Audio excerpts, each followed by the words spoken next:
Bismillahirrahmanirrahim. Assalamualaikum warahmatullahi wabarakatuh. So, jadi hari ini kita akan sambung topik untuk subjek mata pelajaran ekonomi tingkatan 5. So jadi dalam video ni kita akan belajar bab 2 iaitu ekonomi dan ekonomi globalisasi. So untuk subtopik yang pertama, kita akan belajar 2.1. Kalau dalam buku teks, muka surat 120, iaitu globalisasi. So, globalisasi 2.1.1, kita akan belajar makna globalisasi. Apa yang dimaksudkan dengan globalisasi? So, globalisasi ni maksudnya ialah dia ialah interaksi. Dia ialah interaksi antara interaksi dan integrasi antara manusia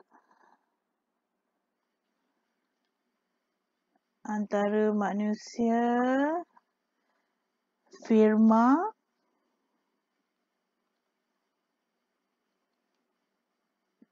dan kerajaan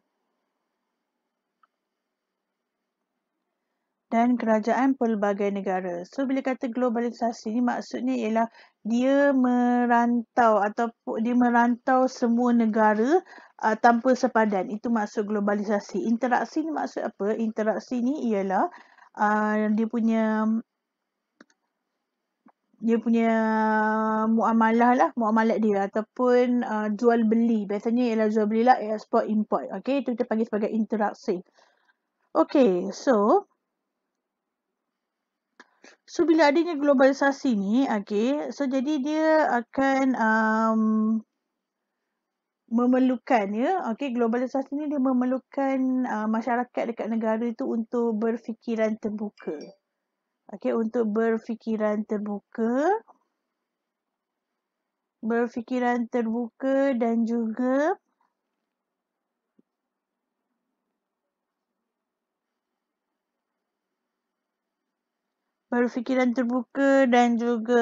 bersedia untuk menerima pandangan orang lain.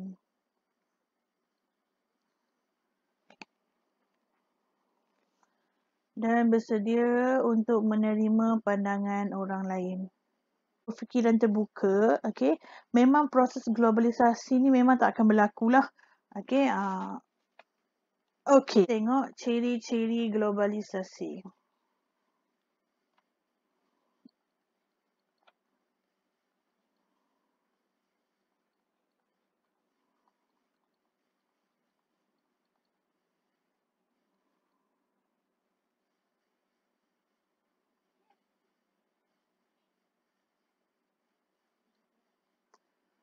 Ciri-ciri globalisasi ada 4. Yang pertama sekali, ada 4. Yang pertama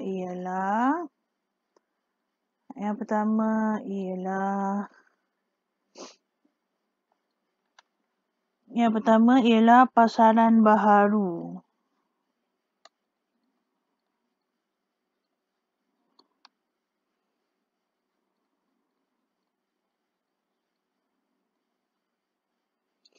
Pasaran baharu. Yang kedua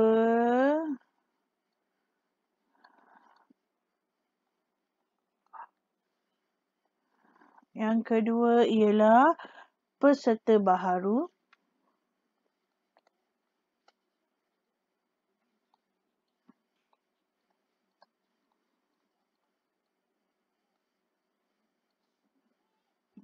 Yang ketiga ialah kaedah komunikasi baharu.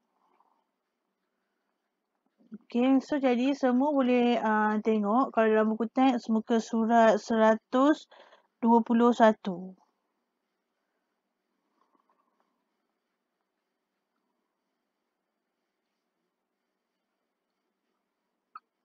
Dan yang terakhir sekali ialah peraturan dan norma baharu.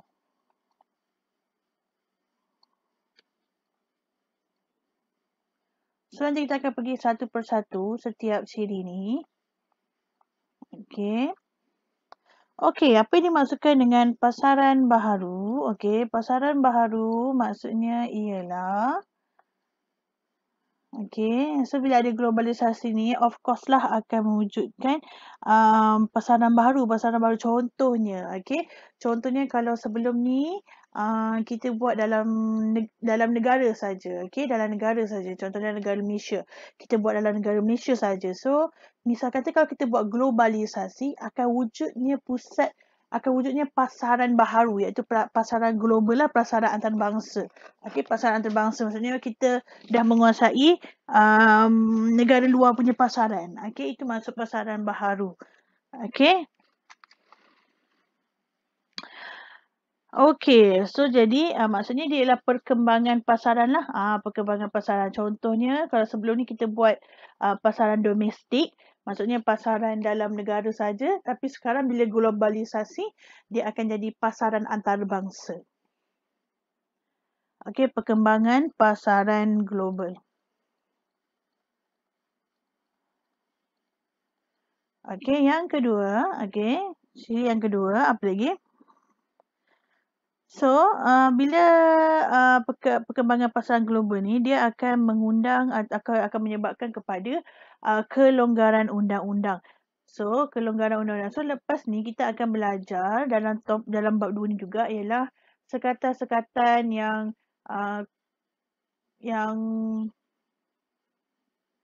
dibuat oleh sebuah negara untuk mengawal globalisasi ni. Okey?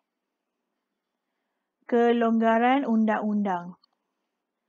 Kan, okey? Sebabnya kita nak buat globalisasi, kan macam tadi cikgu dah cakap, syarat dia ialah mesti berfikiran terbuka, okey, dan bersedia untuk menerima pandangan. So, jadi kalau kita nak buat interaksi ataupun jual beli dengan negara luar, okey, kita kena longgarkan beberapa undang-undang di negara kita untuk membolehkan barang daripada negara luar masuk ke dalam negara kita. Okey, macam tu. Okey, dan juga bila perkembangan pasaran kita dah berubah daripada pasaran domestik kepada pasaran antarabangsa, dia akan menyebabkan pasaran pengguna global. Okey, pasaran pengguna global maksudnya orang negara luar pun menggunakan barang kita lah, barang Malaysia contoh. Okey, contoh Malaysia ialah pembekal utama untuk glove, okey, sarung tangan getah.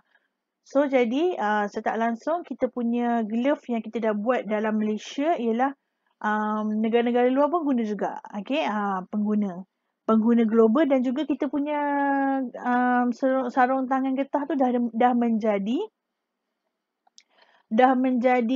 jenama global. Okey, dah menjadi jenama global. Jenama antarabangsa lah contohnya. Okey. Ataupun contohnya macam MAS, okey, Malaysia Airlines kan. Okey.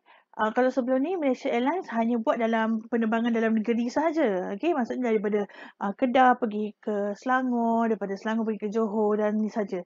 Tapi bila dia dah berlaku globalisasi, maksudnya dia boleh hantar. Okey, dia boleh gunakan penerbangan contohnya daripada Malaysia pergi ke India, daripada Malaysia pergi ke London, daripada Malaysia pergi ke Turki, daripada Malaysia pergi ke Indonesia dan sebagainya. Ini ialah proses-proses globalisasi. Ini kita panggil sebagai proses globalisasi lah. Okey. So, jadi Malaysia Airlines dikira sebagai jenama global, dan juga pengguna-pengguna dia ialah pengguna-pengguna global. Okey, pengguna-pengguna daripada luar negara. Tak semestinya daripada Malaysia saja. Okey, ada daripada Amerika, ada daripada Kanada, ada daripada Australia, ada daripada Arab Saudi dan sebagainya lah. Okey, boleh. Okey, so seterusnya kita pergi kepada peserta baharu. So, peserta baharu ni, dia ada kaitan dengan syarikat multinasional. Okey, syarikat multinasional ni kita akan masuk dalam subtopik yang seterusnya lah. Okay, syarikat multinational. Syarikat multinational dia akan mendominasi. Okay.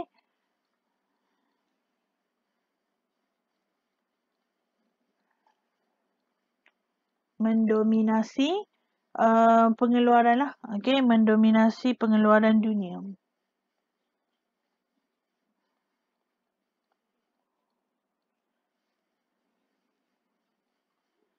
Okay, so lagi seterusnya apa lagi?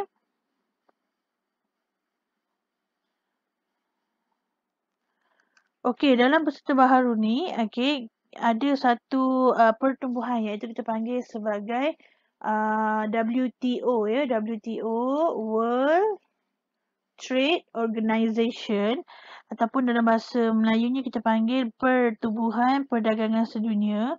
Okey, function WTO ni dia akan buat apa? Dia ada hak dan dia ada kuasa untuk memaksa sesebuah negara, okey, ataupun sesebuah kerajaan untuk mematuhi undang-undang perdagangan bebas. Okey, dia ada kuasa. Kuasa untuk mengikut untuk mengikut peraturan.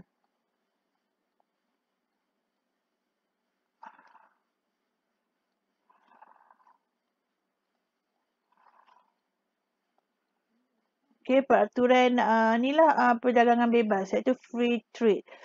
Perdagangan bebas ni pun kita akan belajar juga dalam satu topik yang ni. So tapi gambaran asasnya ialah perdagangan bebas ni maksudnya ialah perdagangan tanpa sekatan. Maksudnya negara luar boleh masuk barang ataupun import barang ataupun ekspor barang ke dalam sesebuah negara tanpa sekatan. Tanpa sekatan itu maksud perdagangan bebas. Okey, lagi peserta baharu ni kita ada lagi lah, contohnya macam kita ada blok-blok perdagangan. Contohnya kita ada negara-negara ASEAN, negara-negara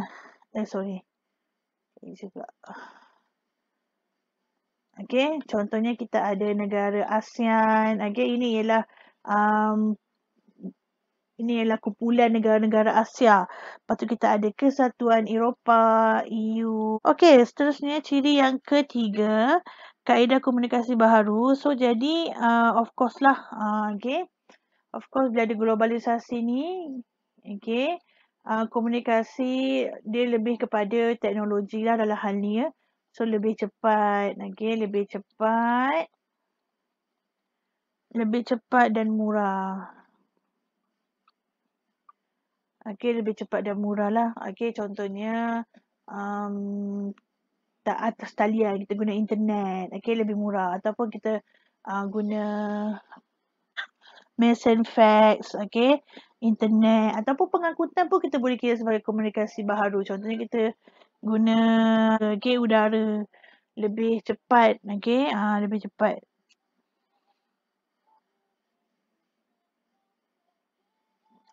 Pengangkutan. Pengangkutan. Okey, seterusnya terakhir sekali ialah peraturan dan norma baharu. So, akan adalah perluasan dasar ekonomi kapitalis yang merebak ke seluruh dunia seperti penswastaan dan liberalisasi perdagangan. Maksudnya perdagangan bebas lah kat sini ya. Perdagangan bebas kat sini. Liberalisasi lah. Liberalisasi perdagangan ni pun kita akan belajar nanti. Apa? Perdagangan. So, lepas tu akan ada apa lagi? Perjanjian lah. Perjanjian pelbagai hala. Perjanjian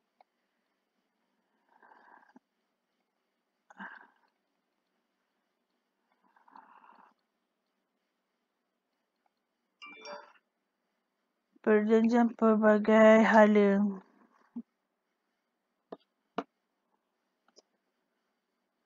So bila ada perjanjian ni, of course lah akan ada peraturan-peraturan baru lah. Okay, so inilah ciri-ciri globalisasi. So jadi insyaAllah untuk next video kita akan masuk kepada syarikat multinational. Okay, so kita jumpa di video yang akan datang. Assalamualaikum warahmatullahi wabarakatuh.